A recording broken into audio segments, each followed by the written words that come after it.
So my name is Kristine Kaliebe, and as far as the history of my weight and how I felt about my body goes, both of my sisters were naturally thin. My mother was naturally thin, and I was always the heavier sister.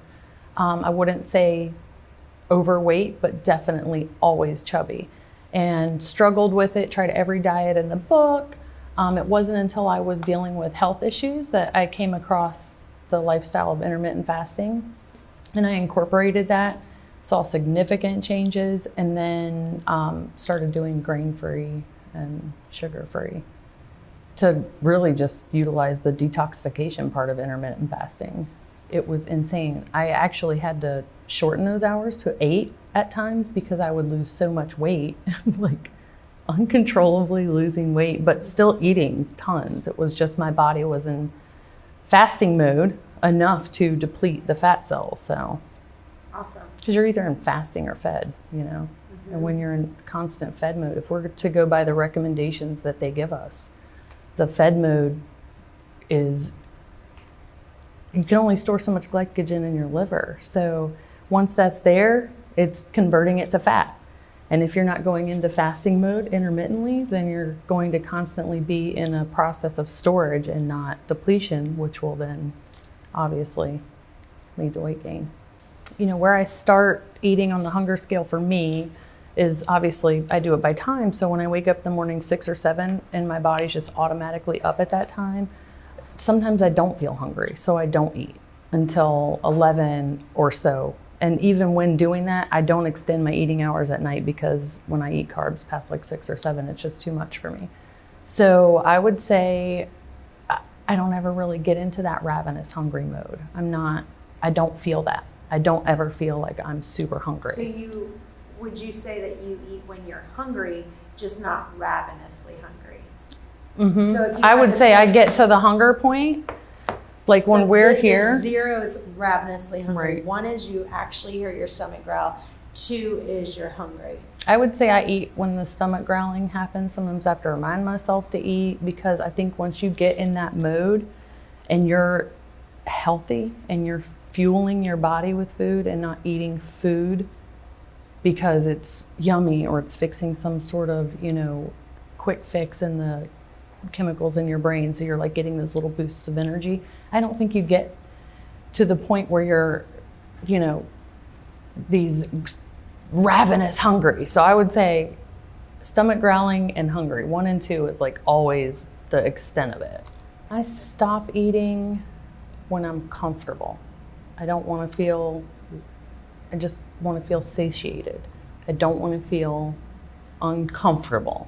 And when I eat too much, I feel uncomfortable. When you're paying attention to what you're eating, you can start noticing like, okay, I'm getting just slightly uncomfortable. It's just like the most minute amount of discomfort. So I feel like I can lengthen the hours of eating because I eat so clean. So not only is it grain-free and sugar-free, it's organic, and that's huge. People don't consider the toxic factor of their food and why they're retaining weight.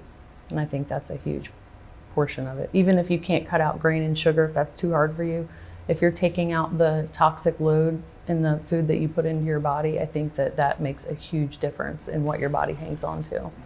So when I'm craving sugar, which I have to say is rare, I think initially it was hard. And so in the initial periods of avoiding sugar, the cravings, the best thing is cinnamon on an apple. There is something in that snack that cures a sugar craving for me like no other. It's got all of the qualities of like a cinnamon toast, but then you've got that filling fiber from the apple. So I think that's like when I'm craving sugar. And now I would consider an apple sugar. That's how much I don't crave sugar anymore. Is an apple to me would be sweet enough. A banana is like what I used to consider ice cream. My diet consists of unprocessed foods. So if it's going to come in a box, it better only have 2 or 3 ingredients. And I need to know how they were put together. Ingredients that I can't understand don't go in my body. I literally put in my body the cleanest of foods. And the simplest way to describe it is the outside of the grocery store. aisles. So, you know, if you're sticking to the outside, you really don't need to go in the center aisles. I made a video of the grocery store and I went through the center aisles and it was nothing but starch and sugar and processed foods and foods I couldn't understand and chemicals my body doesn't even recognize as food, you know. So let's take the fruits, vegetables. If I'm to eat any sort of grain, it will be the sprouted grain bread, and that's the limit of my grain is sprouted grain. So dairy is something I love. Who doesn't love dairy, right? But I apply those same rules that I apply to the grocery store to dairy. So it needs to be clean. It needs to be unprocessed, that's the only thing that's hard is cheese. So cheese is hard to find really clean. You have to qualify it usually with somebody who's making their own cheese on a farm, goat cheese or something like that. Dairy needs to be, for me, grass-fed cows, because obviously if the cows are eating grain, then so am I. And if I can get it from a local farmer, that's what I prefer to do. When the milk started being pooled in our country, that's when we started seeing the rise of inflammation and inflammatory diseases. There's so much pooling of our milk, so that if you have a diseased cow, it's being pooled with almost our entire lot of dairy, you know, for the country. That's crazy. That wasn't what we were exposed to 20 years ago, 30 years ago. It's different now. And our bodies are having trouble and they're showing signs of it. Food for comfort that I would say I rely on, and along with that, the dairy needs to be organic. I do feel that's important, and antibiotic-free, hormone-free. So I wrestle with this because everybody wants to say, we all need comfort food. That's a normal thing. I like to say you can get rid of that feeling. The feeling that you need comfort food doesn't need to be there. The reason I think we call it comfort food because it does feel comforting. Starchy foods, carbohydrates, sweets. You know, when I think comfort food, I think of like either mashed potatoes or like a donut, something like that. Those foods are yeast feeders. If you can get rid of the yeast in your body, you can get rid of the call for the food for it. It is, my dad and I had a conversation recently, and we were talking about who knew sugar and yeast had such a voice. Who knew, you know? When you can beat the candida in your body, you can beat a myriad of issues on top of the call for comfort food. That call that's like, that would be so good. I'd love to just wrap up in a blanket and eat it. You know, that feeling is strong because without it, the yeast dies. Without the food for itself, it dies. And so when you can starve it out by your own demand, by your own control, you can literally quiet the voice. Mm-hmm. So that's my answer for comfort food. Yeah. I do eat meat. I spent a long time being a vegan. And the veganism, actually, I will say, was a huge catalyst for this lifestyle, because veganism included clean eating and not subjecting myself to the other diseases and chemicals that other animals were exposed to. You know, so when you incorporate what other beings are exposed to, you're essentially bringing that on yourself.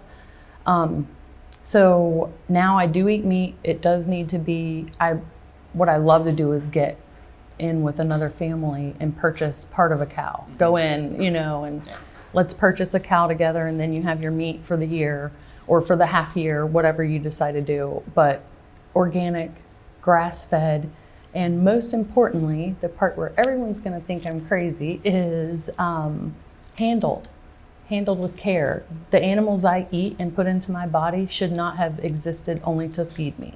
I feel that they should exist to live the life they were created to live. Mm-hmm. And when that happens, something magical happens that is almost of the godly realm and not explainable with words, because your meat has a different purpose. So for instance, I'm grain-free, sugar-free, I only eat in certain time windows, and like I said, I'm not ravenously hungry.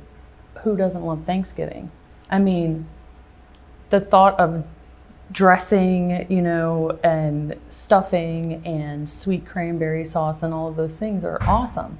But I also don't like to feel bad. So I eat like everybody else on Thanksgiving and don't pay a price afterwards, because I'm not gluttonously piling it in. I like to enjoy it. If it's there the next day, I'll have some the next day. Whatever whatever really feels intuitive. And I think that when you start eating this way and you're eating clean and you're feeding your body and fueling the vessel you've been given, you literally start to have an intuition, a discernment that's given. I mean, I do pray for that too, so we'll put that in there. I do pray for discernment often, but I think it also comes with being a fully functioning being. Now all of a sudden I have this intuition about what I should be eating. And it's easy to say, I'm good. I got my little fill, I got my little, and it's not a struggle. I swear to you, not a struggle. Like, I don't ever once feel like I'm missing anything, and it's not a struggle ever. So let's say you are going into the holidays and you're either new to trying to get on top of the way that you handle food going into your body, or you're wanting to incorporate, this season in your new mind frame, whatever the case may be. I feel like we all have that ability to discern. We all have that ability to say, hey, I'm going to go into this with open eyes. I'm going to go into this with an open mind and an open heart. And I have a goal that I want to meet. So let's reverse engineer that goal and say, after Thanksgiving, I'd like to feel good about myself. I'd like to feel good about myself, and I'd like to feel good in my skin. What does that look like? Well, if you reverse engineer that, that looks like not stuffing yourself to the point where you have to unbutton your pants, recognizing those first cues of, I'm full, giving yourself 20 minutes after a normal plate to see if you want a second plate. Those little things are something anybody can do. It's the little extra steps, the little details that sort of give you that boost of confidence that will then come into play in the next week, and the next week, and the next week, because you're setting your daily goal, your hourly goal, and you're reverse engineering it, and you're figuring out, how does this work? How does this fit into my holiday plan? You can still sit there with Uncle Joe and have your stuffing. You just don't have to out eat Uncle Joe. And it still tastes good, and you can eat slower. And a huge thing is chew your food. Chew every single bite of food. And if you don't have time to give thanks for every bite, give thanks for every other bite. And wow, I'm so grateful that I'm being fed, number one, that I'm sitting here with family, number two. There are so many other ways to satiate those chemicals in the brain. It doesn't need to be stuffing, or turkey and dressing. It can be, I am grateful that I'm putting this food in my mouth and I have food to eat. And it sounds crazy, like that eliminates the struggle. When you're mindful about the way that you eat, when you're mindful about the chewing you do, when you're mindful about the food you're putting in your body, and how you may have it and another may not, those bites become longer and you feel fuller, and it's like magic. It just works like magic. It does.